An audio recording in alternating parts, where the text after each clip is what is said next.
xalay 12kii bishii June 2021 shalay xalay fiidkii abaara 1 saac iyo 20 ayaa lagu arkay meydka qof dumar ah xaafadda Galmudug ee ka tirsan degmada Dharkeenley ee gobolka Banaadir marxuumadaas oo lagu magacaabi jiray Caasha Maxamed Cabdicasiis ina hooyo raaso Siraad Cusmaan 20 jir ahayd ku dhalatay Qalaafe isla markaana deganeed degmada Garas Baalley taasoo la dilay isla markaana meydkeeda laga helay xaafadaas ayaa lagu soo wargeliyay ciidanka booliska Soomaaliyeed arintaas dhacdadaas dilka Caasho waa arin aad u fool xun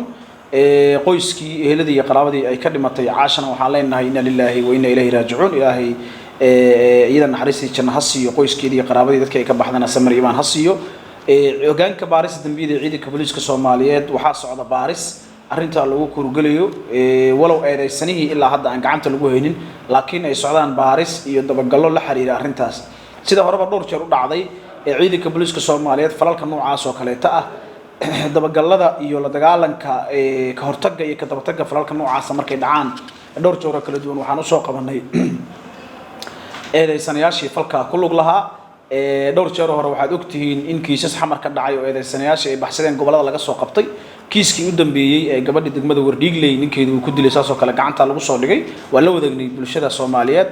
saano kaleeto marxuumad Caasho waxaan rajaynaynaa eedeysanaha falka ku eedeysan oo kiiskaas geystay in ilaahay idinkii gacanta lagu soo dhigi doono isna cadaalad la waafajin doono waa maasantiin assalaamu calaykum waraxmatullaahi wabarakaatuh mudan afay dhacdada xidinta leh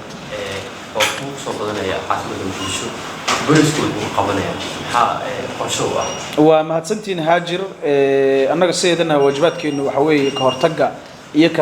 ka dabatagga dambiyada dhaca oo aalaaba bulshada dhexdeeda ka dhaca marka ma dhihi karno mana dhahayno dambi oo dhan waa cirib tiraynaa laakiin mana jirto booliis caalamka oo dambiga adduunka ka dhaca cirib tiri kara daraasadaha adduunka waxay sheegaan dambi uu jiriya inta bili aadam uu jiro marka waxaan ku howlanahay yareynta dambiyada noocaas ah de sababta kaliftay in dambiyada noocaan ay qoyska la xiriira mar walba la xiriira dadka dhexdooda ee dilalka noocaan ay soo kordhay waliba targetka dumarka iyo hablaha Soomaaliyeed ka dhigay arintaas baaristeedana waa socotaa waxaana socda hadda daraasado arintaas looga goleeyahay in la ogaado waxa hadda soo ifbixiyay iyo waxa kordhiyay falalka noocaan oo soo laabtay in dhawaala bulshada waxaan uga digaynaa in ay arrimahaas oo kaleeto ay aad uga feejignaadaan wixii dhacdooyin noocaas la xiriirana ay hay'adaha ammaanka oo saldhigyada booliiska degmooyinka gobolka Banaadir ugu horeeyaan la gaarsiiyo dhacdooyinka noocaas sidii looga hortago eedeysanin oo u baxsan dambi kale oo mustaqbalka dhacana aan uga hortagno afyaan mahad on kebala ka socda waxa dib u soo laabtay dhacmo beelada degmada Hodan ee gobolka Banaadir duwaadkan gudihiisa habeen waxa lagu dilay qof sidoo kale laba qofood lagu dhaawacay xaafadda Carwada qof kale isna xaafadda Taleexa lagu dilay sababo arin inuu banaanka guri ka qeydiyay wiil dhalinyaro ah dhacdooyinkaas booliiska mala socdaan maxay ka qabteen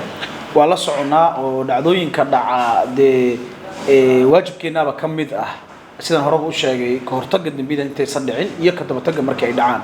intaas aa sheegtay waxa ka badan inta laga hortago ee dhacdooyin ah ee dhac mobile ah ee burcad hubaysan ah ee magaalada Daafeeyda ka dhaco waxaad ka hadashay kaliya degmada Hodan laakiin degmooyinka kale sidaas oo kale waa lagu guuleystay waana laga hortagaa